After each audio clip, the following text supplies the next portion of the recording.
Hello dear student. ये आज का जो वीडियो लेक्चर है मेरा इंजीनियरिंग मैथमेटिक्स का यूनिट 4 मल्टीपल इंटीग्रेशन पे है। और उसका पहला वीडियो लेक्चर है जिसमें मैं आपको डबल इंटीग्रल इन कार्टेशियन कोऑर्डिनेट्स समझाऊंगा। तो सबसे पहले आपको ये जानना जरूरी है कि डबल इंटीग्रल क्या है भाई। एक्चुअल में अगर मैं बात करूं, आप लोगों ने +2 लेवल पे क्या पढ़ा था? इंटीग्रेशन कोई एक्स का फंक्शन होता था, dx, या इंटीग्रेशन कोई वाई का फंक्शन होता था, dy।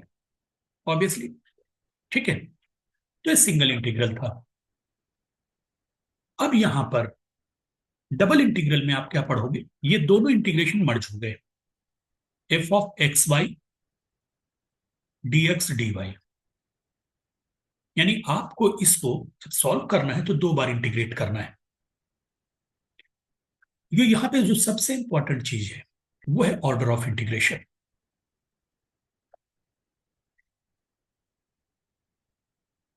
आप कब पहले किसके रेस्पेक्ट में इंटीग्रेट करोगे, बाद में किसके रेस्पेक्ट में इंटीग्रेट करोगे, क्योंकि एक साथ दोनों इंटीग्रल तो सॉल्व हो नहीं सकते। एक बार मान लीजिए एक्स के रेस्पेक्ट में किया, फिर उसका रिजल्ट निकाला, तो ये इंटीग्रल खत्म हो गया। मान लीजिए आपने एक बार एक्स के रेस्पेक्ट में करके इस इंटीग्रल को खत्म किया, फिर उस रिजल्ट को वाई के रेस्पेक्ट में इंटीग्रेट करके इंटीग्रेशन का रिजल्ट खत्म किया। तो ये जो ऑर्डर ऑफ इंटीग्रेशन है ये हमारे लिए बहुत ज्यादा इंपॉर्टेंट हो जाता है। अब अगर मैं ये कह दूं a to b, c to d, f(x, y) dx dy, तो अब आपको दिमाग नहीं लगाना है। आपके क्वेश्चन में अगर dx पहले दिया हुआ है तो डेट मीन्स ये जो इंटीग्रल है ये पहले x के रेस्पेक्ट में इंटीग्रेट होगा और लिमिट होगी सी और डी वाली, फिर वो पूरा का पूरा रिजल्ट y के रेस्पेक्ट में इंटीग्रेट होगा। अब जब x के रेस्पेक्ट में इंटीग्रेट होगा तो आप क्या करोगे, treat y as a constant.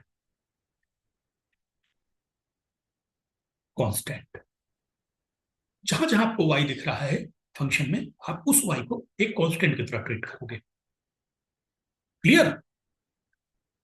और x के टर्म से इंटीग्रेट हो जाएंगे और फिर फाइनली लास्ट में आप y के टर्म रेस्पेक्ट में इंटीग्रेट करोगे और लिमिट लगा दोगे, वैल्यू आ जाएगी, कोई न्यूमेरिक वैल्यू। अब यहीं पर अगर मैं आपको लिख देता हूं a to b सेम है c to d f(x, y) dy dx। तो डेट मीन्स आपको पहले इस इंटीग्रेशन को y के रेस्पेक्ट में इंटीग्रेट करना है, इस इंटीग्रल को सॉल्व करना है, और इंटीग्रेशन होगा y के रेस्पेक्ट में, और आप treat x as a constant, x को एक कांस्टेंट की तरह ट्रीट करोगे आप। अब देखिए, सेम है a to b c to d, limit same है, लेकिन जब मैंने dx इंटू डी वाई लिखा तो आपने पहले x के रेस्पेक्ट में इंटीग्रेट किया और y को कांस्टेंट की तरह ट्रीट करते हुए पूरा इंटीग्रेशन सॉल्व किया, लिमिट रखी और लास्ट में y के रेस्पेक्ट में इंटीग्रेट कर दिया। और जब मैंने dy dx लिखा तो आपने x y के रेस्पेक्ट में इंटीग्रेट किया और x को कांस्टेंट की तरह ट्रीट किया। तो पहले इस पे बेस्ड न्यूमेरिकल करते हैं एक दो, ठीक है। फिर उसके बाद मैं फंक्शन वाले उस पे आऊंगा, अंदर ये लिमिट फंक्शन भी होती है। चलिए पहले इसको समझिए। तो इसमें सबसे पहला क्वेश्चन मैं लिखता हूं, evaluate 1 to 2, 3 to 4 xy plus e⁻y dy dx। आपको इसको इंटीग्रेट करना है। तो मैंने जैसा कि आपको पहले बताया कि अब आपको दिमाग नहीं लगाना है, यहाँ पे परेशान नहीं होना है बिल्कुल भी। अगर आपको dy dx लिखा है तो डेट मीन्स पहले y के रेस्पेक्ट में इंटीग्रेट होगा। तो आपने इसको लिखा 1 to 2, 3 to 4 xy plus e⁻y dy dx is equal to 1 to 2, bracket बनाया, 3 to 4 xy plus e⁻y dy, bracket close, dx। ये इस चीज को बता रहा है कि आप पहला इंटीग्रल y के रेस्पेक्ट वाला सॉल्व करोगे, फिर x के रेस्पेक्ट में करोगे। तो जब y के रेस्पेक्ट में कर रहे हो तो x क्या है बेटा, कांस्टेंट, ठीक है। y के रेस्पेक्ट में कर रहे हो तो x क्या हो जाएगा, कांस्टेंट। तो यहां पे अगर आप देखो x y plus E to the power y को अगर आप टी लेट कर लेते हो, ठीक, आगे बात समझ में। तो x d Y plus E to the power, sorry यहां पे टी लेट इसको नहीं करेंगे, एक्स वाई को अगर आप टी लेट कर ले तो एक्स सिर्फ इसी टर्म में है ना, ये इंटीग्रेशन आपका बन गया। पहले मैं आपको बताता हूं इसको ऐसे, 3 to 4 x y D Y plus 3 to 4 E to the power Y D y d x. अब आपने यहां पे आपको दिक्कत हो रही है, हालांकि यहां पे अगर आप टी नहीं भी लेट करो तो मैंने क्या बताया आपको, एक्स कांस्टेंट की तरह ट्रीट होना है, तो एक्स को बाहर निकाल लो, पूरी तरह यहां से बाहर आ जाएगा। अभी यहाँ पे लेट करने की जरूरत नहीं है, कॉम्प्लिकेटेड न्यूमेरिकल में मैं लेट करना सिखाऊंगा। तो आपने क्या किया, एक्स को बाहर निकाल लिया, एक्स कांस्टेंट की तरह ट्रीट होगा। तो 1 to 2 X, 3 to 4 Y D Y plus 3 to 4 E to the power Y D Y, bracket close, last में डीएक्स। इंटीग्रेट कर दो इसको, 1 to 2 एक्स, वाई का integration Y square by 2, limit 3 to 4 plus E की power Y का integration E की power Y, limit 3 to 4, bracket close, D X. So this equal to 1 to 2 X by 2, bracket में लीजिए 4 square minus 3 square, upper limit lower limit लगा दी, plus E to the power 4 minus E to the power 3 D X, यानी अब X के respect में integrate होगा। So this equal to 1 to 2, 4 4 16 minus 9 7, 7x/2 plus E to the power 4 minus E cube D X. मैं अगले page पे चलता हूं, ठीक है। तो ये हमारा हो गया 1 to 2, 7x कितना आया था 2, 7x/2 plus E to the power 4 minus E cube dx. तो ये बेसिकली अब आपका क्या हो गया, 1 to 2 7/2 1 to 2 X D X plus E to the power 4 constant ही होगा, E to the power 4 1 to 2 D X minus E cube 1 to 2 dx.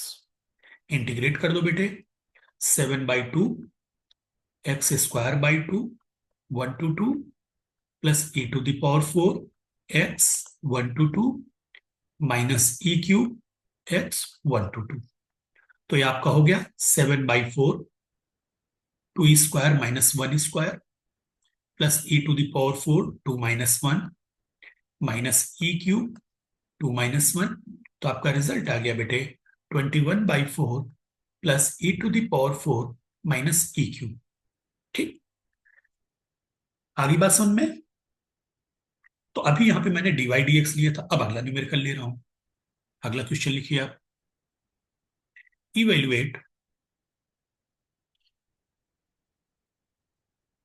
Evaluate 0 to 1 0 to 1 dx dy। मैंने बोला था ना, जब लिमिट कांस्टेंट में हो तो आपको सिर्फ क्वेश्चन को फॉलो करना है, क्वेश्चन में जो ऑर्डर दिया गया है। जब कर्व होगी वो भी समझाऊंगा इस न्यूमेरिकल के बाद। √1 - x² 1 - y²। तो ऊपर सबसे पहले क्या दिया है, dx। तो जब सबसे पहले ऊपर dx दिया है बेटे, तो यानी पहला इंटीग्रेशन x के रेस्पेक्ट में होगा। तो 0 to 1 0 to 1 dx dy, question को लिखा आपने upon √1 - x² into 1 - y² is equal to 0 to 1। मैंने क्या बोलता, पहला इंटीग्रेशन x के रेस्पेक्ट में होगा, dx 0 to 1। सिर्फ आपको x वाला टर्म रोकना है, √1 - x², ब्रैकेट क्लोज कर देना है, और y वाला टर्म बाहर निकाल देना है। आगे बात समझ में। ब्रैकेट मैंने, हाँ सॉरी यहां ब्रैकेट नहीं लगेगा। तो आपने देखा, अरे यार ये कैसे लिख गया, इसको सही से लिखता हूं, 1 - y²। तो आप देख रहे होगे बेटे, क्योंकि यहाँ पे dx पहले दिया था, आपको यहाँ पे dx क्या था, पहले दिया हुआ था, dx पहले था, तो आपने x के रेस्पेक्ट पहले इंटीग्रेट करोगे। पिछले क्वेश्चन में dy पहले था, तो मैंने y के रेस्पेक्ट में इंटीग्रेट किया। यहाँ पे dx पहले है, देखो dx पहले है, तो मैं x के रेस्पेक्ट में पहले इंटीग्रेट कर रहा हूं। So this equal to 0 to 1, आपको पता होगा 1/√1 - x² होता है साइन इनवर्स x। और हाँ, अगर आपको ये फार्मूले नहीं याद है तो आप एक A4 शीट का पेपर लीजिए, 2 यूनिट पूरी आपकी डिफरेंट इंटीग्रेशन की हैं, सारे डिफरेंशिएशन इंटीग्रेशन के जितने भी फार्मूले हैं सारे लिख लीजिए एक पेपर पे, और उसको आप अपनी मैथ की कॉपी के ऊपर पेस्ट कर लीजिए या अपने रूम में कहीं पेस्ट कर दीजिए। क्योंकि एक इंजीनियरिंग स्टूडेंट के लिए, एक इंजीनियर के लिए डिफरेंशिएशन इंटीग्रेशन बहुत जरूरी है आना। ठीक है, तो चलिए, sine inverse x dy/√1 - y²। अब आगे वैल्यू डाल दीजिए, 0 to 1 sign inverse 1 minus sine inverse 0 dy/√1 - y²। कुछ लोगों को दिक्कत होती है साइन इनवर्स 1, साइन इनवर्स 0 या tan इनवर्स 1, tan इनवर्स 0 की वैल्यू फाइंड आउट करने में। तो इसका एक बहुत आसान रास्ता है, आपको साइन इनवर्स 1 निकालना है, तो आपको सिर्फ ये सोचना है कि साइन कहां पे 1 होता है, आपको तुरंत आ जाएगा साइन π/2 पे 1 होता है। साइन कहां 0 होता है, साइन 0 की वैल्यू 0 होती है। ठीक, क्योंकि यही ट्रांसफर हो गया, ये साइन ट्रांसफर हो गया, तो साइन इनवर्स 1। तो इस तरीके से जब आप रिकॉल करेंगे अपने आप चीज फार्मूलों को, तो रिकॉल हो जाएगा कि साइन इनवर्स 1 यानी साइन कहां पे 1 होता है, तो π/2 पे 1 होता है। साइन इनवर्स 0, साइन कहां 0 होता है, 0 पे 0 होता है। तो हो गया 0 to 1 π/2 -0, कोई इसका एग्जिस्टेंस नहीं है, dy/√1 - y²। अगेन बेटे, π/2 को बाहर ले लो, और 1/√1 - y² क्या हो गया, साइन इनवर्स y। अब y के रेस्पेक्ट में इंटीग्रेशन हो गया, x वाला काम कंप्लीट, वो अपना बाहर चला गया। अब y वाले टर्म की बारी आई, y के रेस्पेक्ट में इंटीग्रेट कर 0 to 1, same π/2 sine inverse 1 minus sine inverse 0। So this equal to π/2 into π/2, so this equal to π²/4 answer. ठीक है, अब बेटा एक बात का विशेष ख्याल रखना कि ये तो हमारी वो लिमिट हो गई जहां पे कांस्टेंट लिमिट होती है। ठीक है, तो इसमें आपको जब भी इंटीग्रेट करना, तो ऑर्डर जो दिया गया उसी को फॉलो करना पहला, और जब x के रेस्पेक्ट में इंटीग्रेट करोगे तो y को कांस्टेंट की तरह ट्रीट करना है, जब y के रेस्पेक्ट में इंटीग्रेट करोगे तो x को कांस्टेंट की तरह ट्रीट करना है। ये बात हमेशा याद रखना। ठीक है, अब हम चलते हैं, अगर आपको फंक्शन दिया हुआ है तो उसके लिए क्या होता है बेटे, मान लीजिए जो अगर आपको फंक्शन दिया गया है, ठीक है, तो फंक्शन के केस में, जैसे ये मैं बना दूं, 1 मिनट,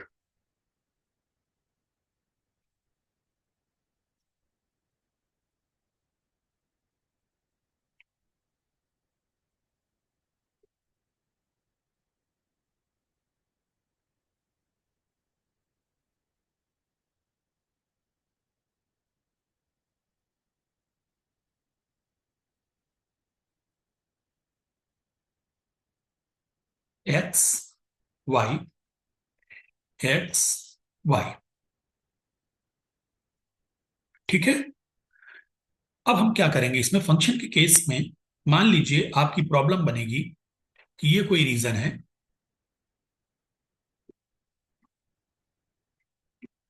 ये कोई रीजन है, ये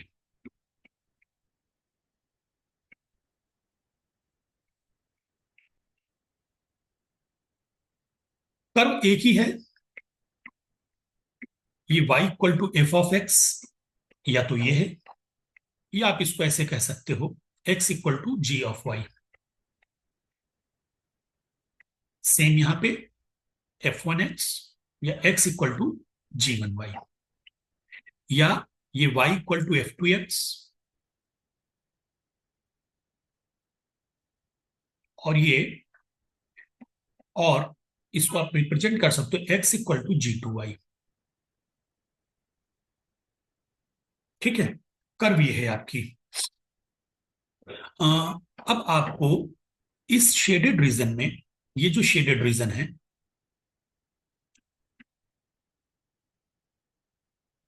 ये आपका शेडेड रीजन है।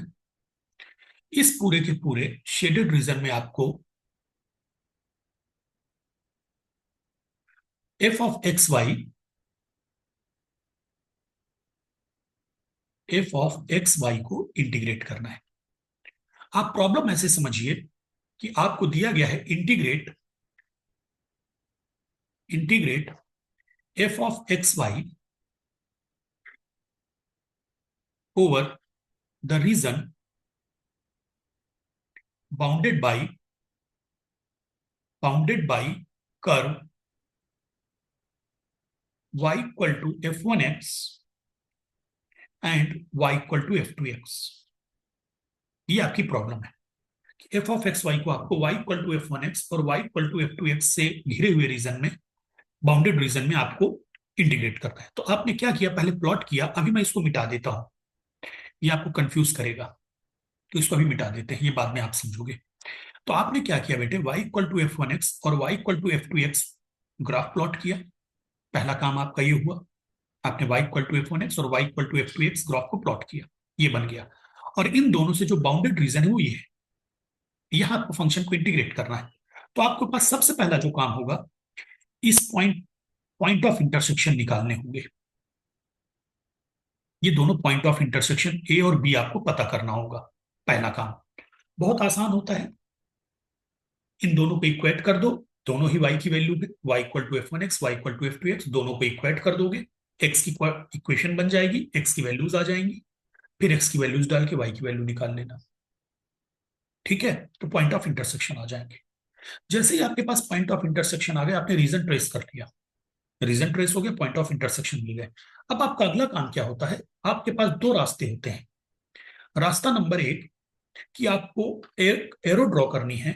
अब वो पैरेलल टू एक्स एक्सिस लेनी है, parallel to y axis, it's up to you, ये आपकी चॉइस है। तो मान लीजिए एरो में एक्स एक्सिस के पैरेलल लेना चाहता हूं, मैंने ले लिया एरो एक्स एक्सिस के पैरेलल। ठीक है, जब मैंने एरो एक्स एक्सिस के पैरेलल ले ली, तो एरो लेने का मतलब हुआ जो मेरी स्ट्रिप है वो बनेगी एक्स एक्स, सॉरी एरो मैंने वाई एक्सिस के पैरेलल ले ली। तो जब मैंने एरो वाई एक्सिस के पैरेलल ले ली, तो स्ट्रिप मेरी बनेगी वाई एक्सिस के पैरेलल। अब आपको लिमिट बता दी है, तो एरो जैसे ही आपने वाई एक्सिस के पैरेलल ली, तो इसका मतलब ये हो गया कि ये जो आपका इंटीग्रेशन है, अब इंटीग्रेशन को आप ऐसे लिखोगे, double integral f of x y D y, जैसे ही आपने एरो को वाई एक्सिस के पैरेलल लिया। ठीक, और अगर आप एरो को एक्स एक्सिस के पैरेलल लेते हैं, मान लीजिए आपने एरो एक्स एक्सिस के पैरेलल ली, यानी आपकी जो स्ट्रिप है वो एक्स एक्सिस के पैरेलल बन गई। एक मिनट बेटे, जो स्ट्रिप है आपकी वो एक्स एक्सिस के पैरेलल बनी। तो आपकी जो प्रॉब्लम है, अब आप यहां पे लिखोगे डबल इंटीग्रल, थोड़ा सा मैं नीचे लिख देता हूं। ठीक है, इस वाले केस में डबल इंटीग्रल आप लिखोगे f of x y dx पहले, और फिर dy बाद में। क्यों? क्योंकि आपने एरो एक्स एक्सिस के पैरेलल ली, यहां एरो आपने y एक्सिस के पैरेलल ली, तो इसको आप लिखोगे double integral f of x y dy पहले, dx बाद में। पहली चीजें आपको समझ में आ गई होगी कि आपको अगर एफ वन एक्स और एफ टू एक्स कर्व से बाउंडेड रीजन में एफ ऑफ एक्स वाई को, किसी फंक्शन को एक्स वाई के फंक्शन पे इंटीग्रेट करना है, तो आप सबसे पहले कर्व्स ड्रॉ करोगे, रीजन पता करोगे, बाउंडेड रीजन कौन सा है।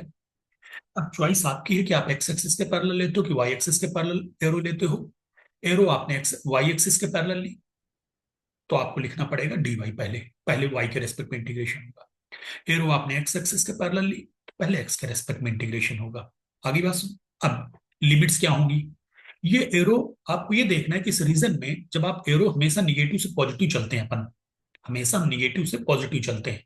आगे बात समझ में, तो एरो जब हम ड्रॉ कर रहे थे, तो ये देखो, जब एरो ड्रॉ कर रहे थे तो कहां से इंटर करी, F2x से इंटर करी, और कहां से बाहर निकली, F1x से बाहर निकल गई एरो मेरी। बनाते समय F2x से एरो आपकी इंटर करी और F1x से बाहर निकल गई, या एरो की हेड कहां पे है, F1x की तरफ है, टेल कहां पे, F2x की तरफ है। तो जब हेड F1x की तरफ है तो अपर लिमिट हो गई F1x, और लोअर लिमिट हो गई y इक्वल टू F2x। आगे बात समझ में। यहां पे अब पहले अभी इसको समझो। तो एफ अपर लिमिट आपकी हो गई F1x, लोअर लिमिट हो गई F2x, ये तो हो गई y की लिमिट। अब x की लिमिट कैसे निकालनी है, ये जो पॉइंट ऑफ इंटरसेक्शन निकाले थे, अब कर्व का रोल खत्म। मान लीजिए ये पॉइंट है A और ये पॉइंट है B, यानी x इक्वल टू A पर कट कर रही है और x इक्वल टू B पर कट कर रही है। यानी डेट मीन्स A के कोऑर्डिनेट आए A कॉमा C और B के कोऑर्डिनेट आए B कॉमा D। तो y का काम तो हो चुका है, y की लिमिट आपने डाल दी अंदर। अब ये x एक्सिस पे एरो खिसकेगी, ये एरो आपने खिसकाना चालू किया x एक्सिस पे, इधर से निगेटिव से पॉजिटिव तरफ। आप देख रहे हो जैसे ही आप ए पॉइंट पे आए, इसने रीजन को टच किया ए पॉइंट पर, और ये अंदर चलती चली जा रही है, पूरे रीजन में चलती चली जा रही है, और जैसे ही बी पॉइंट पर पहुंचे ये एरो रीजन को छोड़ देगी। तो आपकी एक्स लिमिट हो गई x equal to a to b. आगे बात समझ में। तो यानी आपको एरो पहले ड्रॉ करनी है।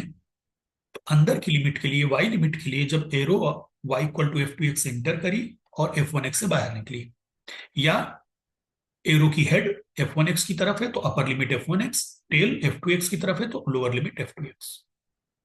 फिर आपने एक्स एक्सिस पे खिसकाना चालू किया और देख रहे हो एक्स इक्वल टू ए पर इस एरो ने रीजन को टच किया, एक्स इक्वल टू बी पे रीजन को छोड़ दिया। आगे बात सुन में। अब मान लीजिए आपने कर्व को, अब इधर आते हैं दूसरे टाइप में, आपने स्ट्रिप या एरो एक्स एक्सिस के पैरेलल ले ली। तो जब आपने स्ट्रिप या एरो एक्स एक्सिस के पैरेलल ली, तो बेटे अब आपकी जो कर्व है y इक्वल टू F1x और y इक्वल टू F2x, ये अलग तरीके से रिप्रेजेंट होंगी। तो ये y इक्वल टू F1x ना होके बन जाएगी x इक्वल टू G1y।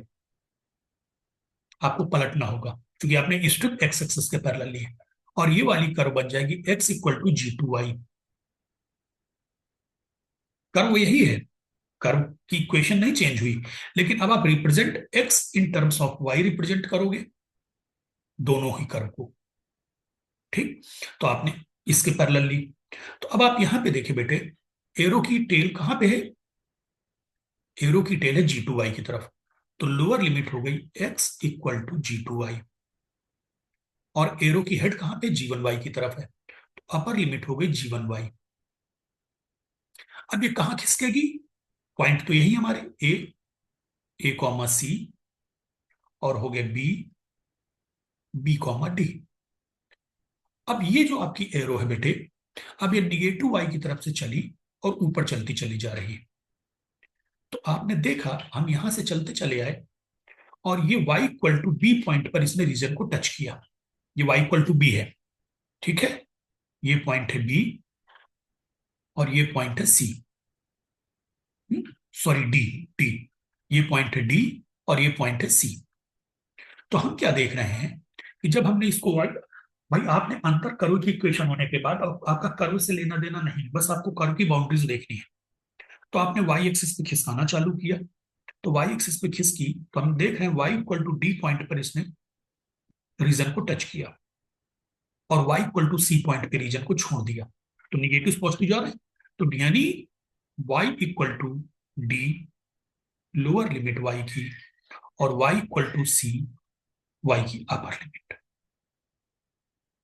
ये सबसे इंपॉर्टेंट होता है बेटे, क्योंकि मैक्सिमम न्यूमेरिकल इसी पे आते हैं। अभी खैर परेशान मत होना अगर मेरी बात आपको बहुत ज्यादा समझ में नहीं आई। अगर 25 से 30% भी ये बात समझ में आ गई है तो मोर देन एनफ समझ में आ गया है आपको। 100% आ गई तो वेल एंड गुड। और अगर आपको 25 से 30% भी मेरी बात समझ में आई है तो मैं क्या कह रहा हूँ, खुद कह रहा हूँ मोर देन एनफ समझ में आया आपको। क्योंकि इसके जब मैं 6-7 न्यूमेरिकल कराऊंगा, हर न्यूमेरिकल में बार बार रीजन ट्रेस कराना और हर न्यूमेरिकल में लिमिट बना सिखाना मैं सिखाऊंगा, तो आपको ये 30-30-30 करके करते करते 100 क्या 200% सीख जाओगे। लेकिन एक एक बात को अच्छे से दिमाग में बैठाना। चलिए अब सीधे न्यूमेरिकल पे चलते हैं।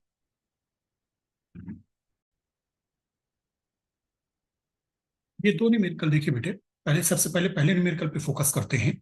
Evaluate 0 to 1 0 to x e to the power y by x d y d x. तो जैसा कि मैंने पहले कहा था कि अगर लिमिट आपकी कांस्टेंट है तो कोई इशू नहीं है, जैसे पिछले न्यूमेरिकल्स में किया था। जो ऑर्डर दिया है उसी ऑर्डर पे इंटीग्रेट कर देना। लेकिन अगर लिमिट फंक्शन की है तो आपको चेक करना होगा कि ऑर्डर सही है कि गलत है। तो जैसे पहले न्यूमेरिकल में यहां पे देखिए, 0 to x यानी x का फंक्शन है। तो x का फंक्शन किसको, ये किसकी वैल्यू है? ये y की वैल्यू है। क्योंकि हमेशा आप y को x के फंक्शन के रूप में ही तो रिप्रेजेंट करोगे। जैसे y equal to for example x² + 2x, या y equal to 4ax, y² equal to 4ax parabola. तो y हमेशा फंक्शन जब भी रिप्रेजेंट होगा x के फंक्शन के रूप में रिप्रेजेंट होगा। तो डेट मीन्स यहाँ पे x का फंक्शन है, तो डेट मीन्स ये लिमिट किसकी है? y की, और अंदर इंटीग्रेट कर रहा है y के रिस्पेक्ट में। डेट मीन्स ये ऑर्डर सही है। अब आप दूसरे न्यूमेरिकल पे आइए, 0 to 1 0 to √1 + x² dx dy। तो देखो बेटा, यहां भी x का फंक्शन है।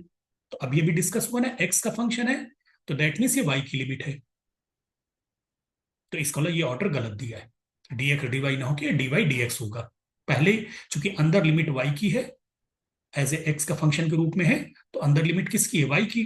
तो जब y की लिमिट है तो डेट मीन्स x का फंक्शन है। ठीक है, तो चलिए सॉल्व करते हैं। सबसे पहले solution number 1, I is equal to 0 to 1 0 to x e to the power y by x dy और dx बाहर। अब मैंने बताया अंदर y के रिस्पेक्ट में इंटीग्रेट कर रहे हो, तो इसका मतलब क्या हुआ? x कांस्टेंट की तरह ट्रीट होगा। तो y बाई एक्स को अगर आप t मान लो, y बाई एक्स को अगर आप t लेट कर लो, तो क्या हो जाएगा? x कांस्टेंट की तरह ट्रीट होगा ना, तो 1/x dy is equal to dt। So this implies dy is equal to x dt। तो मेरा इंटीग्रेशन बन जाएगा, देखो डेफिनेट इंटीग्रल है तो अब मैं यहां नहीं करूंगा, मैं साइड में करूंगा, नहीं तो मुझे लिमिट भी चेंज करनी पड़ेगी। अभी मैं इनडेफिनेट इंटीग्रल मान के कर रहा हूं। ठीक है, तो e to the power t और dy की जगह x dt। x कांस्टेंट है, ठीक है, तो x बाहर आ गया, और e की पावर t का इंटीग्रेशन e की पावर t। ठीक, x कांस्टेंट है, x e की पावर t। तो अब मैं इसको डायरेक्टली यहां पे इंटीग्रेशन लिख दूंगा, 0 to 1 x, और t क्या है? y बाई एक्स, तो e की पावर y बाई एक्स। इससे क्या होगा? आपको लिमिट नहीं चेंज करनी पड़ेगी, 0 to x dx। समझ गए? तो यहां पर y की लिमिट थी, यानी y की वैल्यू रिप्लेस होगी 1/0 to 1 x e to the power x बाई एक्स माइनस e to the power 0 dx। That means 0 to 1 x e -1 dx। e -1 constant है, e -1 बाहर आ जाएगा, e -1 x का इंटीग्रेशन x² बाई 2, लिमिट 0 से 1। So this equal to 1/2 e -1। ठीक, अब इस न्यूमेरिकल पे आते हैं बेटे। इस वाले में न्यूमेरिकल में अभी मैंने बताया कि ऑर्डर गलत दिया हुआ है। क्यों? फंक्शन है x का, तो इसका मतलब हुआ ये x की वैल्यू है, और बाहर x की वैल्यू है और अंदर y की वैल्यू है, y इक्वल टू 0 से y इक्वल टू √1 + x² तक। तो अब ऑर्डर आप चेंज कर दो, dy, अभी लिखा रहने दो इसको, dx dy upon 1 + x² + y²। अभी आपने क्वेश्चन कॉपी किया। अब आप x equal to 0 to 1, y equal to 0 to √1 + x² dy upon 1 + x² + y² dx। dx बाहर हो गया। तो पहला इंटीग्रेशन अब किसके रिस्पेक्ट में होगा? y के रिस्पेक्ट में। अब ये इंटीग्रेशन कैसे हो? तो यानी यहां पर जब y के रिस्पेक्ट में कर रहे हो, तो आप ध्यान से देखो बेटे, y के रिस्पेक्ट में करने में आपके लिए y भी कांस्टेंट x भी कांस्टेंट है, और 1 भी कांस्टेंट है। तो अगर आपको फार्मूला एक याद हो, integration 1/a² plus y² dy, ये क्या होगा? 1/a tan inverse y/a। आ गया फार्मूला याद? तो मैं 1 + x² को क्या समझू, एक प्रकार से 1 + x² को मैं समझू a²। तो this implies a is equal to √1 + x²। तो बस यहाँ पे a की वैल्यू डाल दो, और ये तो आपने बना ही दिया। 1 + x² को मैंने a² लेट किया, तो a का मतलब √1 + x², और dy अपॉन a² + y² हो जाएगा 1/a tan इनवर्स y/a। तो ये काम आप लेफ्ट हैंड पे करके एक लाइन खींच के दिखा सकते हो, लेकिन यहां मत करना सब्सटीट्यूशन, क्योंकि यहां जब भी सब्सटीट्यूशन करोगे डेफिनेट इंटीग्रल वाले में, तो लिमिट आपको चेंज करनी पड़ेगी।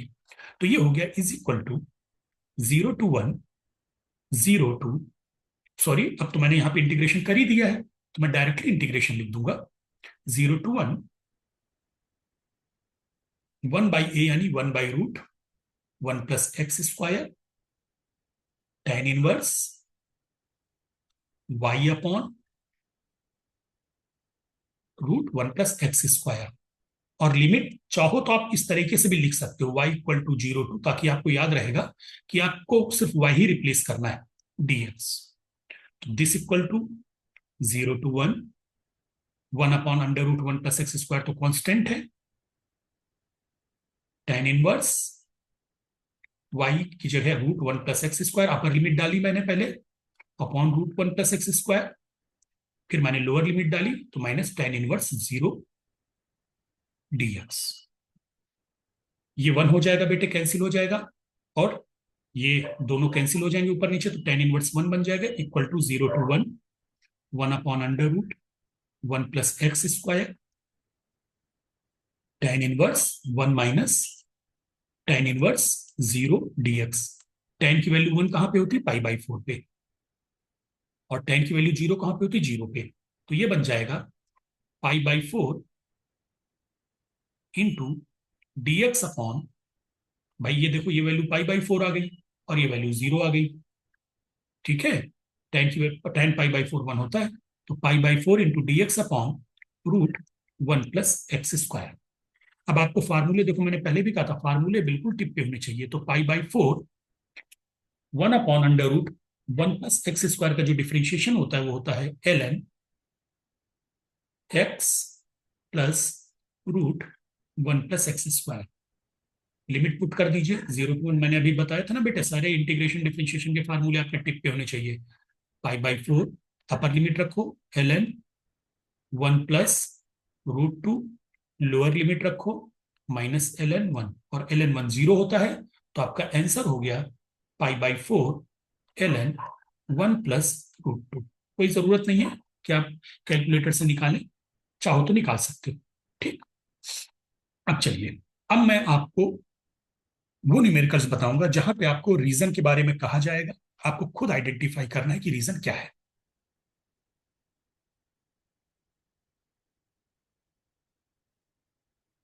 Evaluate r e⁻² 2x + 3y dx dy, order से मतलब नहीं होगा, over the region, over the region bounded by x equal to 0, y equal to 0 and x + y equal to 1। अब इसने ये कह दिया आपको कि आपको इवेल्युएट करना है कहां? Over the region bounded by x equal to 0, y equal to 0 and x + y equal to. तो सबसे पहले अब आपका काम क्या है? आपको रीजन ट्रेस करना है। तो ये आपकी x एक्सिस रही, और ये आपकी y एक्सिस रही।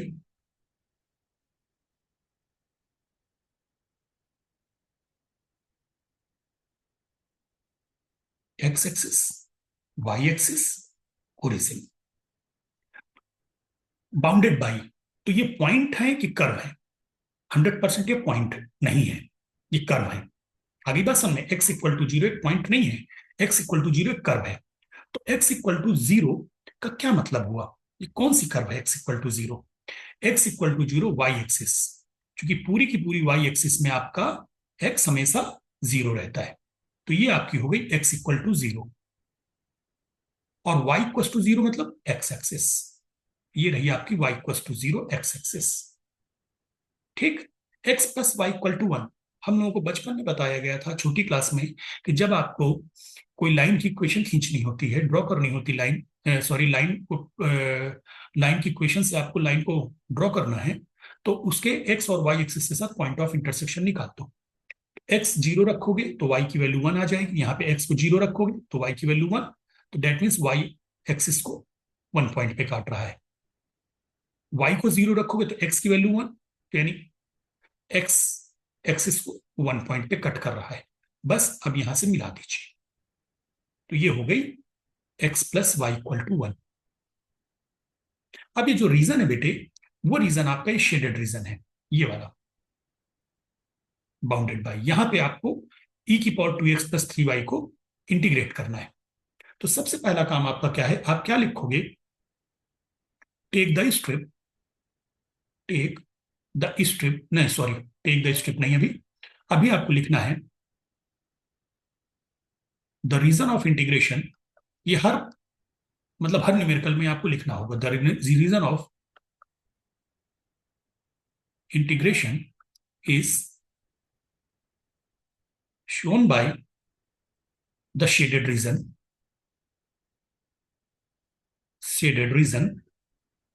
in the figure, in the figure। पहला। अब दूसरी लाइन आपकी होती है टेक द स्ट्रिप, क्योंकि आपको लिमिट बनानी होगी ना, take the strip parallel to, अब किसके पैरेलल लेना चाहते हो, मान लीजिए मैंने वाई एक्सिस के पैरेलल ले लिया, parallel to the y axis. तो जब मैंने वाई एक्सिस के पैरेलल लिया तो सबसे पहले मुझे लिमिट वाई की लिखनी होगी। So Y limits are, Y limits are, जब मैंने वाई एक्सिस के पैरेलल लिया तो यानी जो मेरी स्ट्रिप है ये वाई एक्सिस के पैरेलल हो गई। तो जो वाई, सबसे पहले आप अंदर जो इंटीग्रेशन होगा वो वाई के रेस्पेक्ट में होगा। स्ट्रिप एरो जिसके पैरेलल होगी एक्सिस के, तो पहला इंटीग्रेशन उसी के रेस्पेक्ट में होगा। तो वाई एक्सिस के पैरेलल स्ट्रिप लिया है आपने, तो पहला इंटीग्रेशन वाई के रेस्पेक्ट में होगा। तो जब वाई के रेस्पेक्ट में पहला इंटीग्रेशन होगा तो अंदर लिमिट किसकी होगी, वाई की। Y limits are y equal to, arrow की टेल कहां पे है, 0 की तरफ, एरो की हेड कहां है, यहां। तो अब आप इसको ऐसे लिखोगे, x plus Y equal to 1 को लिखोगे y equal to 1 minus x, तो y equal to 0 to 1 minus x. ठीक। अब ये एक्स एक्सिस पे मूव करेगी, तो ये एक्स एक्सिस पे ये एरो मूव करी, पीछे से आ रही है, 0 से लेके 1 तक ये जाएगी, 0 पे ये टच करेगी और 1 पे छोड़ देगी रीजन को। जब ये एरो आपकी, ये स्ट्रिप या एरो मूव करेगी तो 0 से स्टार्ट होगी और 1 पे चली जाएगी। तो अब आप लिखोगे x limits are x equal to 0 to 1। बस अब आपका इंटीग्रेशन तैयार। Double integral r e to the power 2x plus 3y dx dy। अब देखो ऑर्डर आपका चेंज हो गया ना, इज इक्वल टू, आप अंदर लिमिट ले रहे हो y की, y equal to 0 to 1 minus x, बाहर लिमिट ले रहे हो x की, तो x equal to 0 to 1 e की पावर 2i, मैं इसको तोड़ सकता हूं, इंटू डी वाई, इंटू मतलब यहां पे e की पावर 2i dy, इंटू मैंने e की पावर 2x को अलग कर दिया, dx। तो पहला इंटीग्रेशन y के रेस्पेक्ट में, so this equal to 0 to 1 e की पावर 2i का इंटीग्रेशन बेटे, e की power 2i upon 2, 0 to 1 minus x, e की पावर 2x dx। मैंने बाई 2 कैसे लिखा वो यहां पे दिखा दूंगा आपको। अगर आप 2i को t लेट करोगे तो dy क्या हो जाएगा, 2dy क्या हो जाएगा dt, तो dy क्या हो जाएगा dt बाई 2, तो यानी बाई 2 आ जाएगा ना, और ये आपका इंटीग्रेशन बन जाएगा, इंटीग्रेशन e की पावर t dt बाई 2, तो जिसकी वैल्यू क्या हो जाएगी e की पावर t बाई 2। तो यहाँ पे मैंने e की पावर 2i बाई 2 किया, लिमिट पुट कर दो बेटे। तो this equal to 1 by 2, 0 to 1 e to the power 2, y की जगह 1 माइनस एक्स अपर लिमिट रखी, फिर लोअर लिमिट की बारी आई, e to the power 0 dx, e की पावर 2x dx, e की पावर 2x को अंदर ले जाओ, 1/2 0 to 1 e to the power 2, ठीक है, -2x minus e to the power 2x। एक मिनट, अभी मत ले आओ यार। हाँ ठीक है, ले आओ तो e की पावर 2x आएगा, तो इसके साथ +2x बन जाएगा। ठीक है, dx।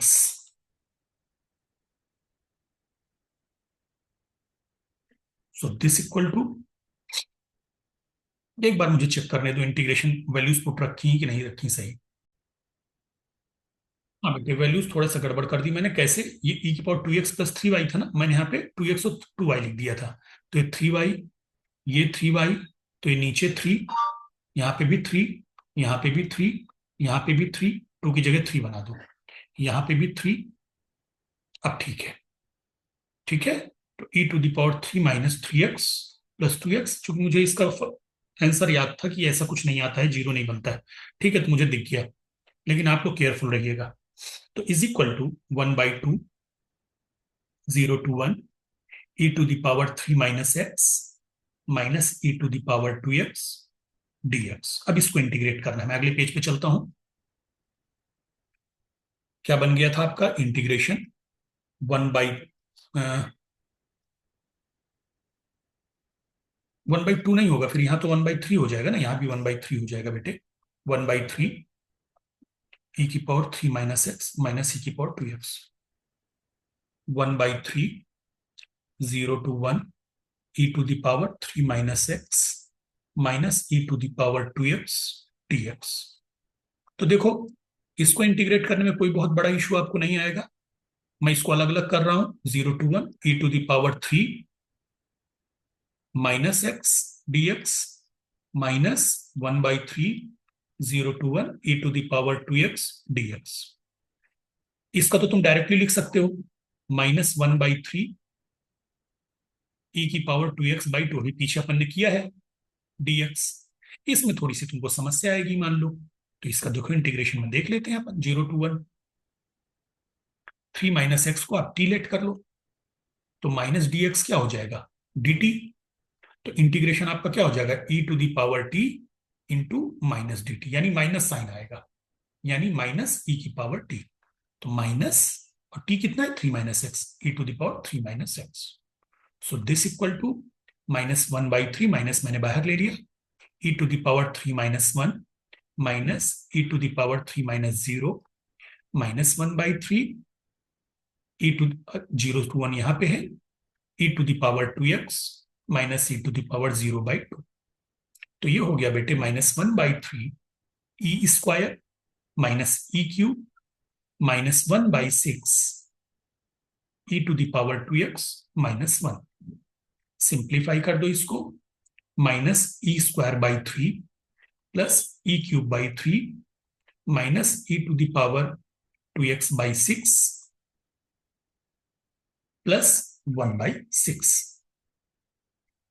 आंसर आ गया। इसको नॉर्मल फॉर्म में ऐसे लिख दो, e³/3 -e to the power 2x/6 -e²/3 +1/6। Answer. चलिए अगले न्यूमेरिकल पे चलते हैं। नहीं नहीं, न्यूमेरिकल में चलने से पहले बेटा, यहाँ पे आपने लिमिट e की पावर 2x जब लिमिट रखी थी, तो x तो कैंसिल हो जाएगा ना, x की जगह 1 रख दी थी ना। तभी आंसर नहीं आया।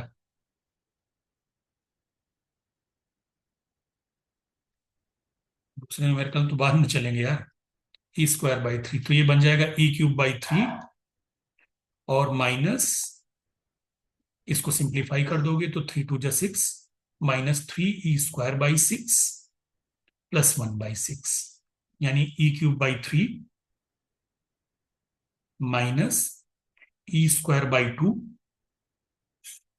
+1/6। अब आंसर आया। चलिए नेक्स्ट न्यूमेरिकल में।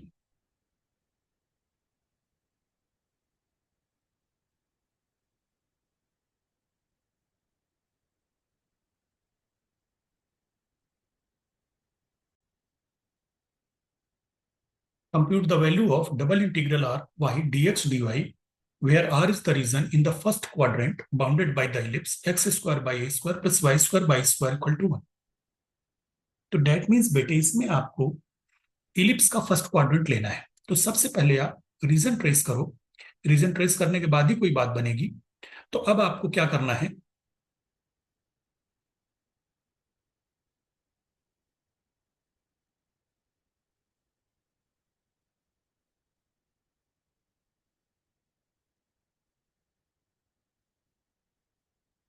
ये आपकी बन गई, ठीक है, एक्स एक्सिस और वाई एक्सिस।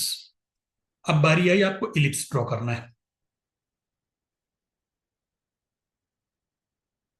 तो ये आपका इलिप्स होता है, x axis y axis, origin, ये प्लस ए, ये माइनस ए, ये प्लस बी, ये माइनस बी, और इलिप्स की इक्वेशन है, इस इलिप्स की इक्वेशन है आपकी x square by a square plus y square by b square equal to 1। तो फर्स्ट क्वाड्रेंट का मतलब क्या हुआ, जो आपका आर है वो फर्स्ट क्वाड्रेंट है, दैट मीन्स ये वाला शेडेड रीजन, ये फर्स्ट क्वाड्रेंट है ये। तो वही अपनी पुरानी जो लैंग्वेज है, अपनी सेट लैंग्वेज है, सबसे पहले आपको सॉल्यूशन में स्टार्ट करना है। The region of integration, the region of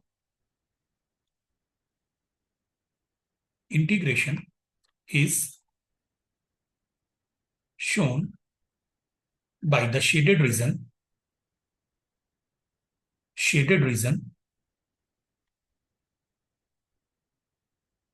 in the figure।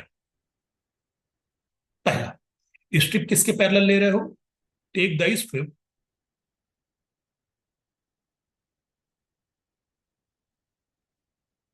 Parallel to the y axis. मान लीजिए आपने स्ट्रिप वाई एक्सिस के पैरेलल ले ली, तो ये रही। तो बेटे सबसे पहले आपको वाई लिमिट्स लिखनी है। सो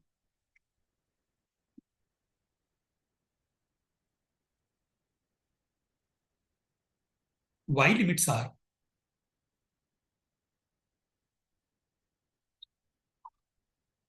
अब वाई लिमिट्स, अब मैं थोड़ा सा आपको एक नई चीज बताने जा रहा हूं। जैसे मान लीजिए फॉर एग्जाम्पल, ये आपका पैरा इलिप्स है, मैं सर्किल के थ्रू समझाता हूं जरा एक बार आपको।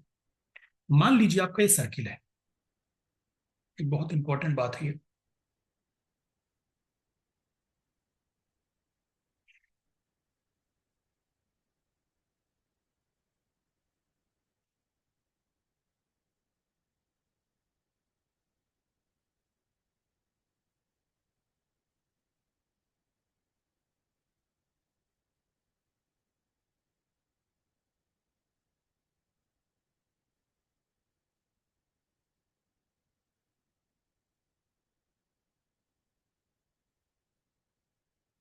ये आपका सर्किल है बेटे, और इस सर्किल की इक्वेशन है एक्स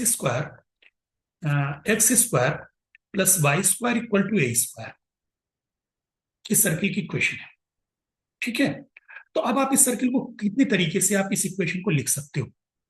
एक ये कि वाई स्क्वायर इक्वल टू, सीधा वाई ही लिख दूं मैं, y equal to plus minus under root a square minus x square, और x equal to plus minus under root a square minus y square. तो ये कौन कौन सी कर्व है, अगर मैं कहूं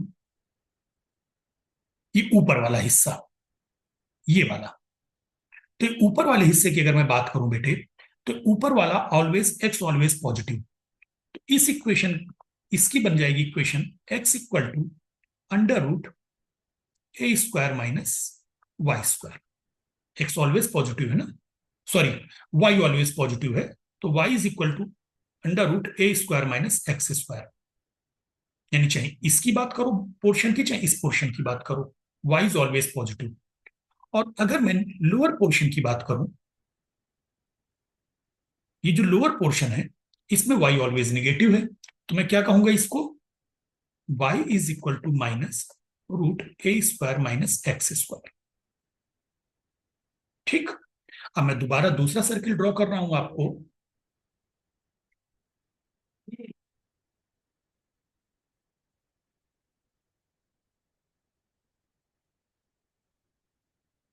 अब मैंने इसको दूसरा सर्किल ड्रॉ किया, ठीक है। अब यहां पर, अब इसमें अगर आप ये, एक सेकेंड, इस पोर्शन की बात करें, ये वाला जो पोर्शन है, इस पोर्शन में एक्स ऑलवेज पॉजिटिव, तो ये कर्व कहलाएगी x equal to root a square minus y square. चाहे अपर पोर्शन की बात करो चाहे लोअर पोर्शन की बात करो। और अगर आप इस वाले पोर्शन पे आते हैं, तो इस पोर्शन पे एक्स ऑलरेडी ऑलवेज नेगेटिव, तो आप इसको बोलोगे x equal to under root minus a square minus y square. आगे बात समझ में? अब इस तरीके से अगर क्वाड्रेंट की बात करता हूं मैं, अब मैं फटाफट क्वाड्रेंट बनाता हूं। मान लीजिए ये है, तो ये भी है और ये भी है, चूंकि यहां पे एक्स भी पॉजिटिव है, वाई भी पॉजिटिव है। अब अगर मैं इधर वाले पोर्शन की बात करता हूं, इस पोर्शन की बात करता हूं, ठीक है, तो मैं इस कर्व की बात करूं। अच्छा, एक काम करते हैं, जरा मैं पहले इनकी नंबरिंग कर दूं इक्वेशंस की, तो आसान रहेगा, बार बार लिखना नहीं पड़ेगा। इसको 1 ले लेता हूं, इसको 2 ले लेता हूं, इसको 3 ले लेता हूं, इसको 4 ले लेता हूं। तो इस पोर्शन की बात करूं, तो ये देखो 1 वाले पोर्शन का भी, इस पे 1 भी इक्वेशन चलेगी और 4 भी चलेगी। यानी y equal to root a square minus x square भी चलेगा इसके लिए, और x equal to minus root a square minus y square भी चलेगा। आगे बात समझ में? अब अगर मैं ये वाली कर्व ले लेता हूं, इधर ये हो गया, ये हो गया। अब अगर मैं ये ले लेता हूं, तो इस पे कौन कौन सी चलेगी बेटे?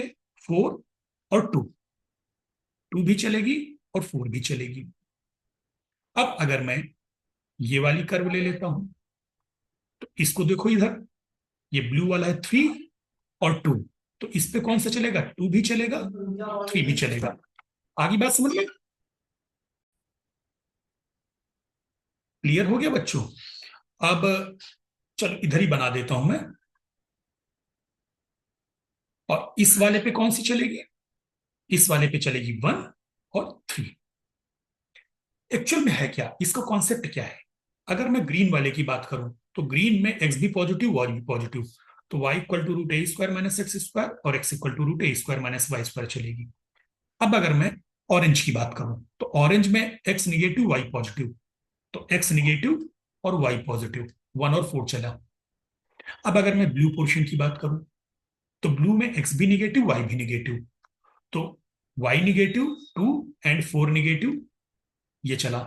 अब मैं ब्लैक वाले की बात करूं पोर्शन की, तो ब्लैक वाले में एक्स पॉजिटिव वाई निगेटिव, तो एक्स पॉजिटिव दैट मीन्स 3 और वाई निगेटिव मीन्स 2। अब इससे आपको काफी हद तक क्लियर हो गया होगा कि आपको करना क्या है यहाँ पे।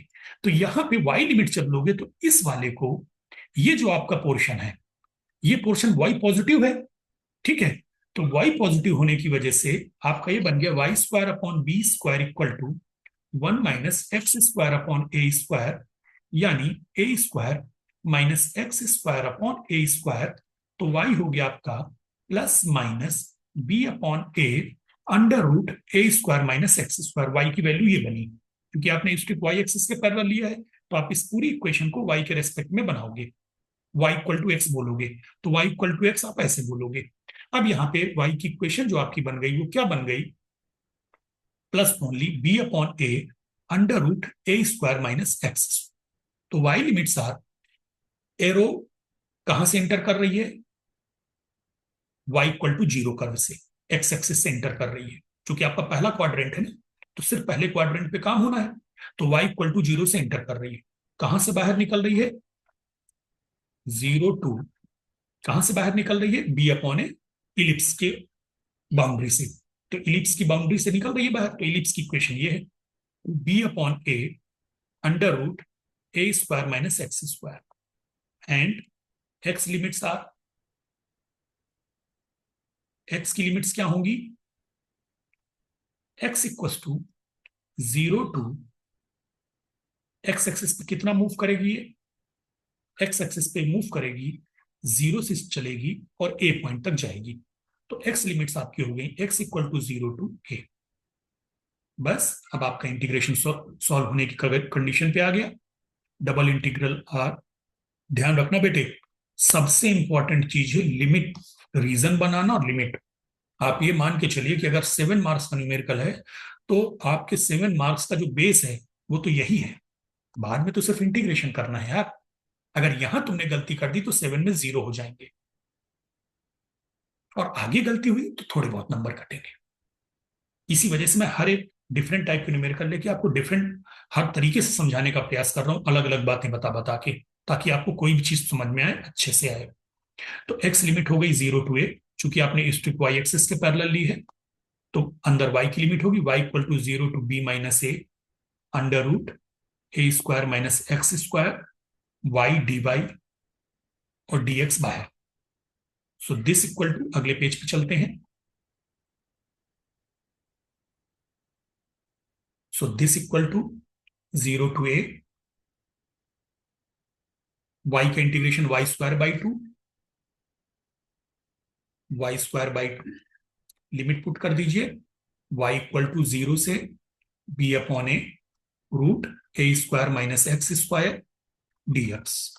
सो दिस इक्वल टू 1/2 बिल्कुल बाहर ले लीजिए, 0 to a, वाई स्क्वायर की जगह b square upon a square minus x square, upper limit डाली, लोअर लिमिट डाली 0 dx।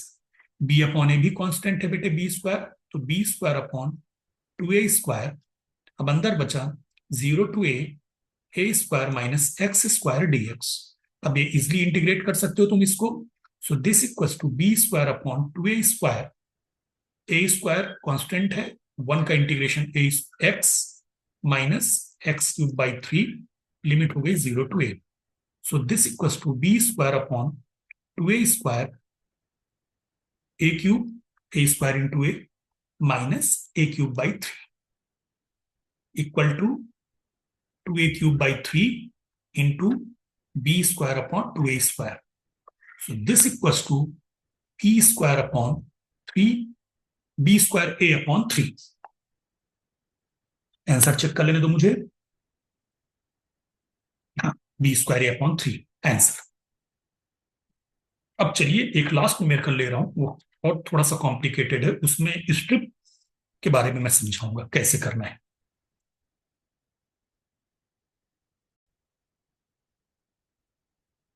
Evaluate double integral x square dx dy over the region in the first quadrant bounded by the curves xy equals to 16, x equals to y equals to 0 and x equals to 8। अब यहाँ पे मैंने आपको 4 curve दे दी। तो वही बेटे, सबसे पहली बात तो मुझे रीजन ट्रेस करना पड़ेगा, ये तो पता चल गया है रीजन कहाँ पे है, फर्स्ट क्वाड्रेंट में। तो चलिए रीजन ट्रेस करते हैं। सबसे पहले जो सबसे अहम चीज है,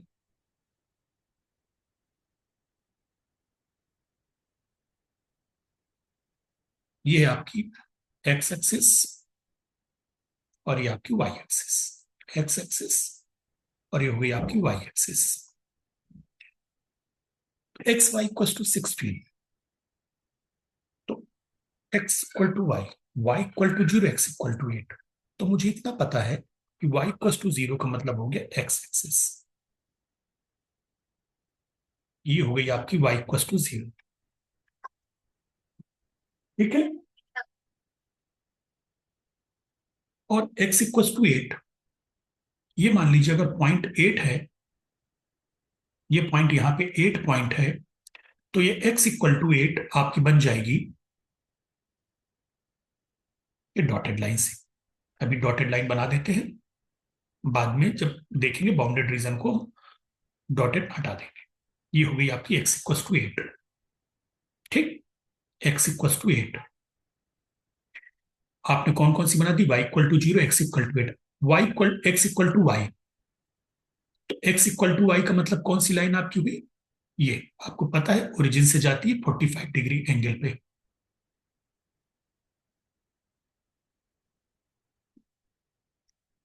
ये हो गई आपकी x इक्वल टू y। और फिर पैराबोला है एक्स वाई इक्वल टू 16। अब ये पैराबोला आपका कैसा ड्रॉ होगा? तो पैराबोला के लिए बेटे एक चीज ध्यान रखना, एक्स वाई इक्वल टू 16। अब आप कंफ्यूज हो कैसे करूं? एक्स वाई इक्वल टू 16 है, तो y इक्वल टू 16/x, और x, तो x की वैल्यू रखना चालू करो। x इक्वल टू 0 रखा तो y इक्वल टू इनफाइनाइट। ठीक, x इक्वल टू 1 रखा तो y की वैल्यू 16।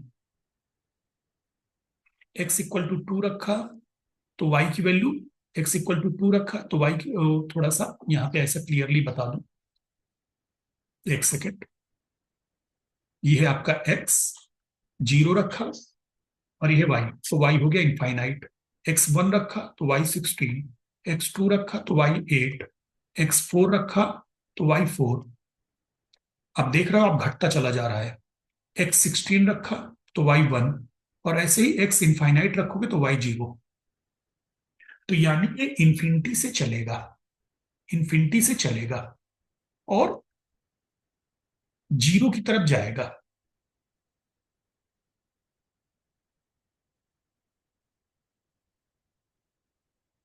और मिलेगा नहीं कहीं, ये ध्यान रखना, चूंकि एक्स इक्वल टू इनफाइनाइट पे एक्स एक्सिस से मिल रहा है।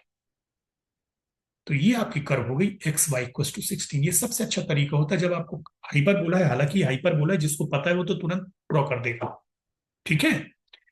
लेकिन अगर आपको नहीं पता जिसको, तो आप क्या करो, जब भी कोई कर्व आ जाए तो आप तुरंत क्या करने लगिए, वहां पे इमीडिएटली टेबल बना लीजिए, एक्स की डिफरेंट वैल्यूज के लिए वाई की डिफरेंट वैल्यूज निकाल लीजिए, अपने आप क्लियर हो जाएगा। तो चलिए साहब, आपके सामने दो पूरा का पूरा कर्व बन चुका है। अब हमें यह पता करना है कि हमें किस रीजन में इंटीग्रेट करना है। तो हमसे कहा गया है कि reason bounded by these curves. तो इन कर्व से जो घिरा हुआ रीजन है आपका, वो कौन सा है? तो इन कर्व से जो आपका घिरा हुआ रीजन है वो है ये वाला अंदर का, है ना, ये अंदर वाला। थोड़ा सा गड़बड़ हो गया, ये ट्रायंगल शेप बन रहा है,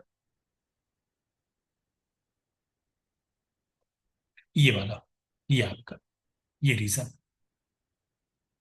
ये जितना भी घिरा हुआ रीजन है ये रहा। इस रीजन में आपको इंटीग्रेट करना है फंक्शन को। ठीक, पॉइंट ऑफ इंटरसेक्शन भी आपको निकालने होंगे। तो मान लीजिए ये आपका ए पॉइंट है,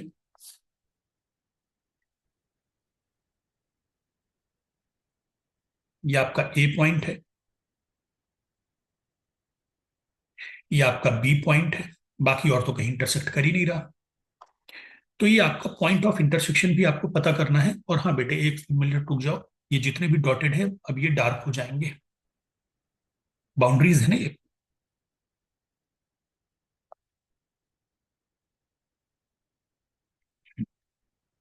ए पॉइंट पर और बी पॉइंट पर ये कट कर रहा है एक दूसरे। ए पॉइंट पे जरा आप चेक करिए, ए पॉइंट पर कौन कौन सी कर्व का पॉइंट ऑफ इंटरसेक्शन निकालना है, हाइपरबोला का और line y equal to x का। तो सबसे पहले आप लिखोगे the point of intersection, the point of, सबसे पहले तो मैंने आपको क्या बताया था, region of integration. Region of integration is shown bye,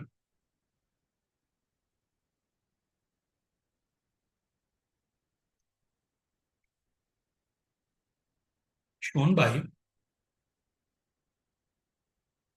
shaded region in the figure। ठीक है, region of integration is shown by shaded region in the figure. अब आपको ये तो पता चल गया बेटे। लेकिन मुझे कर्व की इक्वेशन भी पता चल गई है, और लाइन सारी मेरे पास, जो भी चाहिए मुझे सारी चीजें अवेलेबल हैं। लेकिन मुझे ये नहीं पता है कि ये y equal to x, x Y equal to 16 को कहाँ पे काट रहा है, और x equal to 8, x Y equal to 16 को कहाँ पे काट रहा है, वो पॉइंट कौन से हैं। मैंने नाम तो दे दिया, ए पर काट रहा है, बी पर कट कर रहा है। यानी जो point of intersection x equal to Y and X Y equal to 16 है वो ए है। Point of intersection x equal to 8 and X Y equal to 16 वो पॉइंट बी है। लेकिन इसके कोऑर्डिनेट्स क्या होंगे ए और बी के, तो उसके लिए आपको काम करना होगा। Point of intersection of, point of intersection A of x Y equal to 16 and y equal to x is given by, मैंने क्या बताया था, एक से y निकाल के दूसरे में रख दो, तो y इक्वल टू एक्स है ना, ये y यहां रख दो, तो क्या हो जाएगा, x into x equal to 16, so this implies x equal to plus minus 4।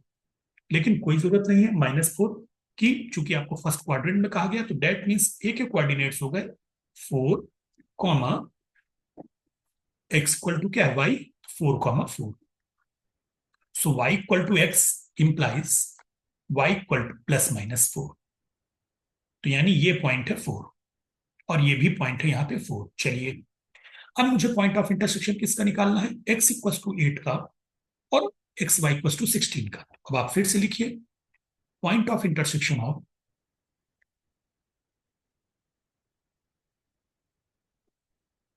X Y equal to 16 and x equal to 8 is given by, ये तो मुझे पता है, देखो इसका x कोऑर्डिनेट तो 8 होगा, बस y कोऑर्डिनेट निकालना है, तो x की वैल्यू उठा के यहां रख दो। पॉइंट ऑफ इंटरसेक्शन यहाँ पे b लिखना भूल गए, b of x Y equal to 16 and x equal to 8 is given by 8y equal to 16, so this implies y equal to 2, तो ये हो गया 8,2। चलिए अब आपको स्ट्रिप किसके पैरेलल लेना, जो सबसे अहम बात है। तो मान लीजिए जो हमारी यूजुअल प्रैक्टिस है, हमने स्ट्रिप वाई एक्सिस के पैरेलल ले ली, ये लीजिए सब आपने ले ली। तो यहां पर आप देख रहे हो वाई एक्सिस पर आप वाई इक्वल टू 0 से एंटर करी और कहां से बाहर निकली, वाई इक्वल टू 16/x से। एक्स वाई इक्वल टू 16 को वाई इक्वल टू 16/x लिख सकते हो, ठीक। अब x की लिमिट के लिए जैसे ही आप यहां से मूव करें, तो यार आप माजरा देख रहे हो, अलग ही माजरा आ रहा है, क्योंकि ये y इक्वल टू 16/x सिर्फ इस पॉइंट तक है, ए पॉइंट तक। ए के पहले तो y इक्वल टू एक्स है, ए के पहले कौन है, y इक्वल टू एक्स है, तो that means upper curve change हो रही है ए पॉइंट पर।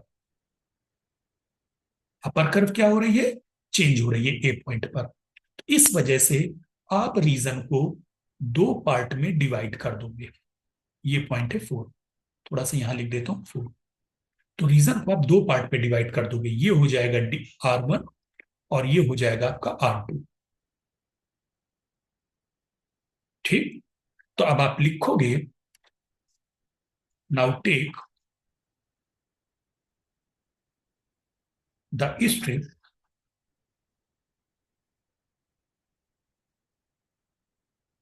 Parallel to the y axis, we see that the upper curve changes, upper curve changes at point A, at point A. So we divide the region into two parts, say R1 and R2, दो parts में divide कर दिया R1 and R2 में। Hence अब आपका ये integration change हो जाएगा, hence double integral x square dx dy is equal to double integral R1, आपने स्ट्रिप किसके पैरेलल ली है, y एक्सिस की ना, x square dy dx plus double integral R2 x square dy dx। बस अब आपको लिमिट निकालनी है for R1, for R1 y limits are, y limits are y equal to, x limits are x equal to, बाद में लिखूंगा मैं 0 to 2, for R2 y limits are, अभी मैं फिगर पे लेके चलूंगा ना, तो एक साथ ही अपन निकाल लेंगे।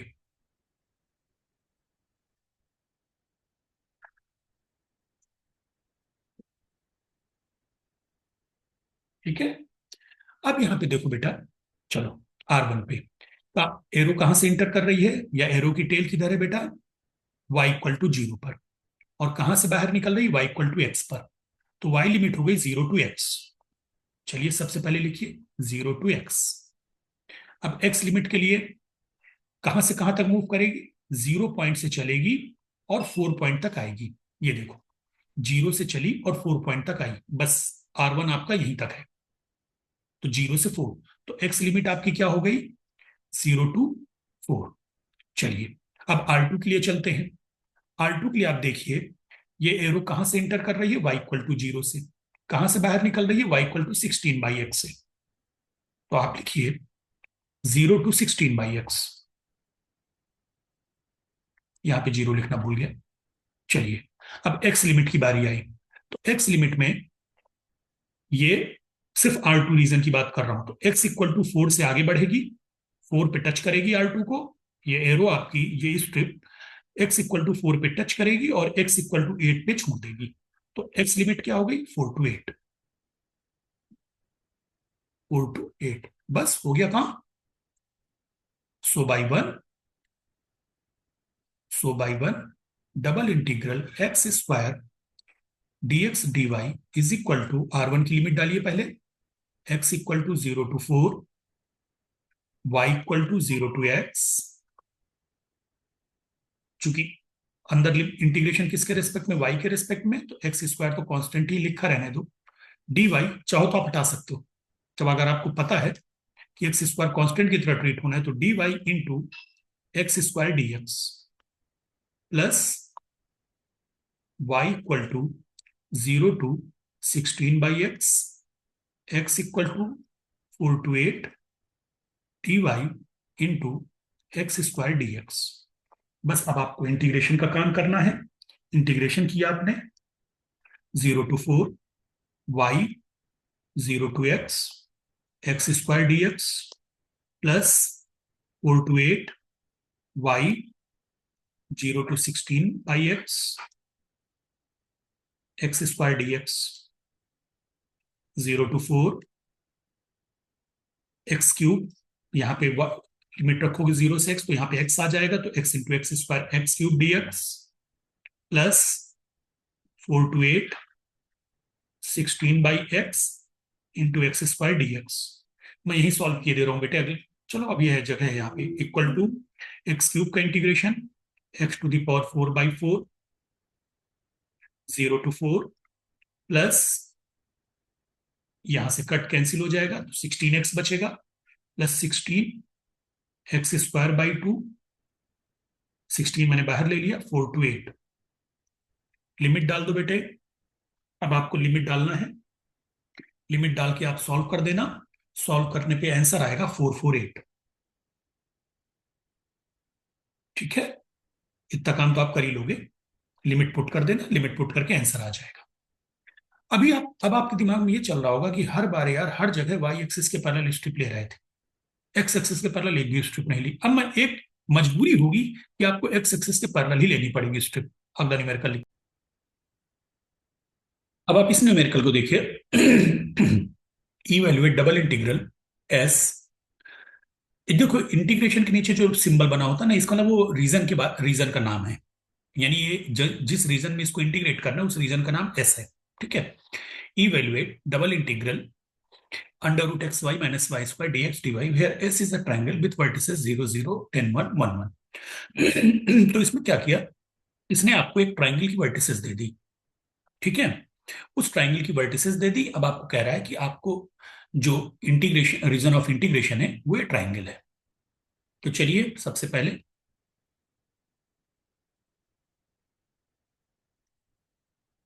अब हम पॉइंट्स पहले प्लॉट करते हैं। 0 0 मतलब ओ, जो कि 0 0 है। ठीक है, दूसरा पॉइंट क्या बोला, 10,1। मान लीजिए एक्स एक्सिस पे 10 डिस्टेंस है और वाई एक्सिस पे 1 डिस्टेंस है। अब ज्यादा स्केल मत लेके बैठना कि 1 अगर इतना है तो 10 इससे 10 गुना होगा। तो थोड़ा सा ठीक है, आपने पॉइंट मेंशन कर दिया, सफिशियंट है, एनफ है। तो दूसरा पॉइंट 10,1 यानी यहां पर, 10,1 यहां पर। तीसरा पॉइंट क्या है, 1,1, तो ये भी मान लीजिए 1 है, तो यहां पे। ठीक, तो यानी 0 0 ये हो गया 10,1 और ये हो गया 1,1। तो यार ये तो पता चल गया, इनको मिला दीजिए लाइंस को, सॉरी पॉइंट्स को। तो ये आपका एक हो गया 1,1।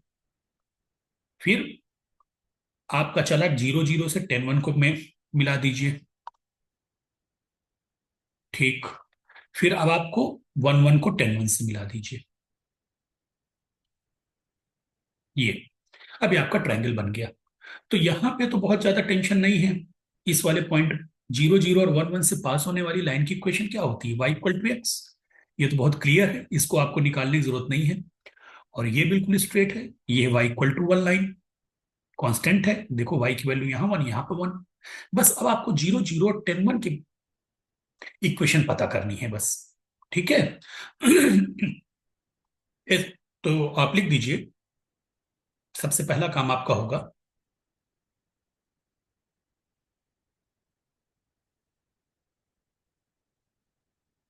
The region of integration is the region bounded by triangle O A B.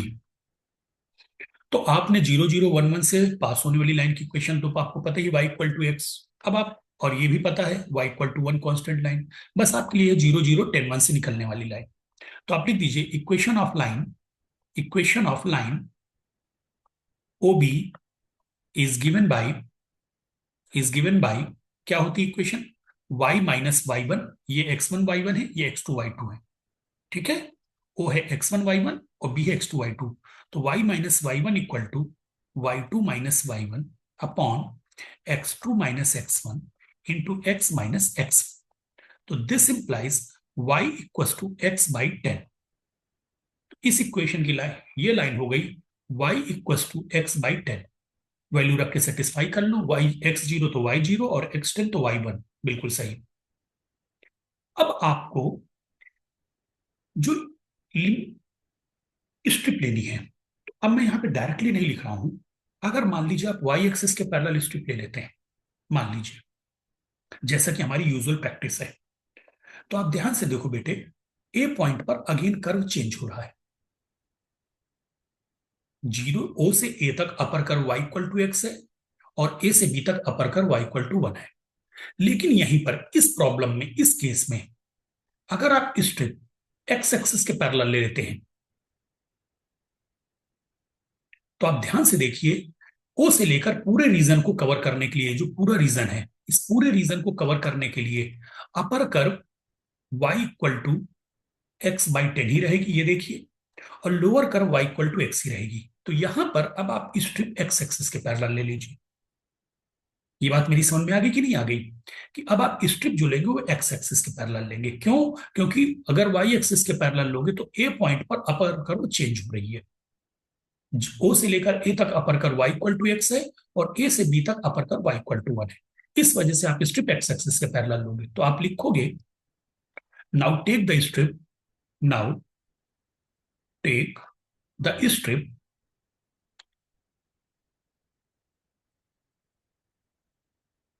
Parallel to x axis, ठीक।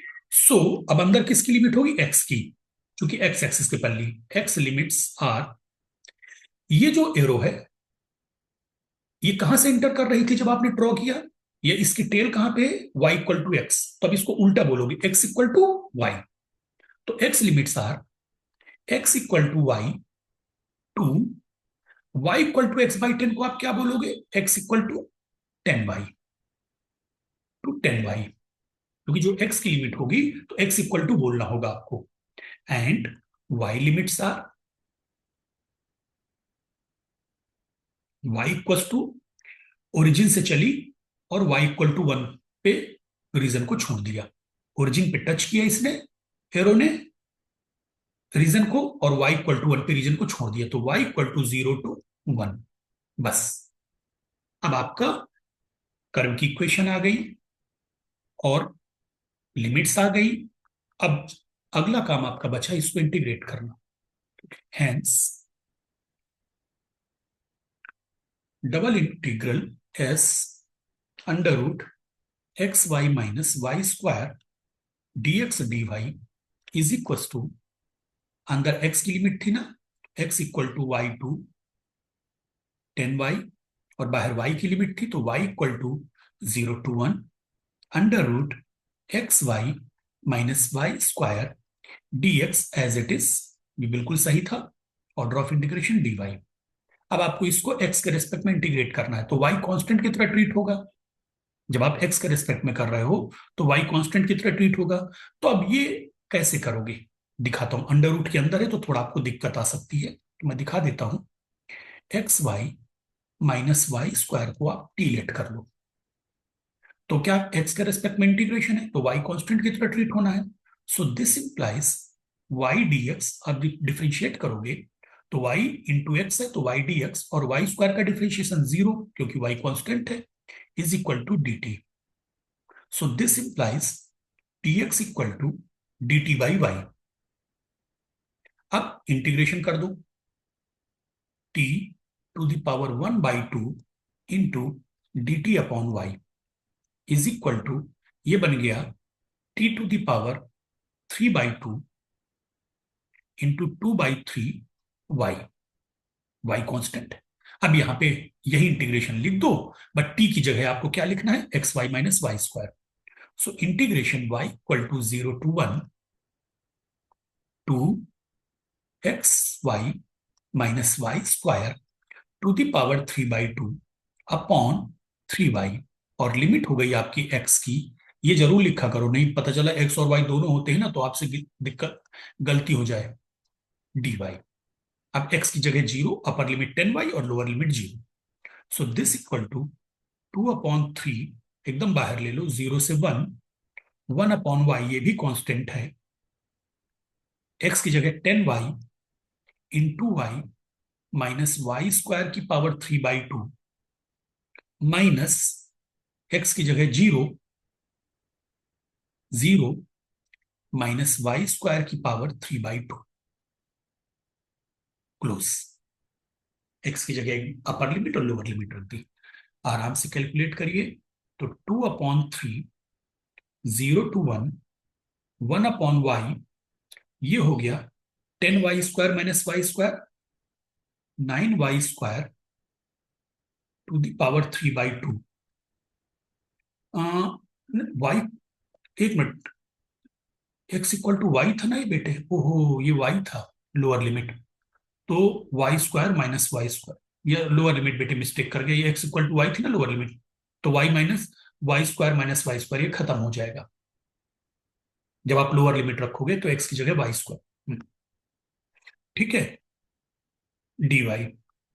सो this equal to 2/3, 0 to 1, 1/y, ये हो जाएगा 9y स्क्वायर पे 1/2 लगाओ पहले, तो 3y बनेगा, फिर 3y का क्यूब क्या हो जाएगा, 27y क्यूब। समझ गए, 9y स्क्वायर पे 1/2 डाला पहले आपने, तो ये बन गया 3y, फिर इसका क्यूब कर दिया तो 27y cube dy। So this equals to 2 into 27/3 integration 0 to 1 y square dy। तो ये हो गया 3 9 18, यानी equal to 18 y cube by 3, 0 to 1। So this equal to 6, 1 minus 0 equal to 6 answer. चलिए, मैंने कई सारी डिफरेंट वैरायटीज के न्यूमेरिकल कवर कर दिया आपको। अब आपका काम है इन सब न्यूमेरिकल्स को रिवाइज करना और कुछ एक्स्ट्रा न्यूमेरिकल्स अलग से और कर लेना एक दो, कि आपको समझ में आया कि नहीं आया। ऑल द बेस्ट बेटे।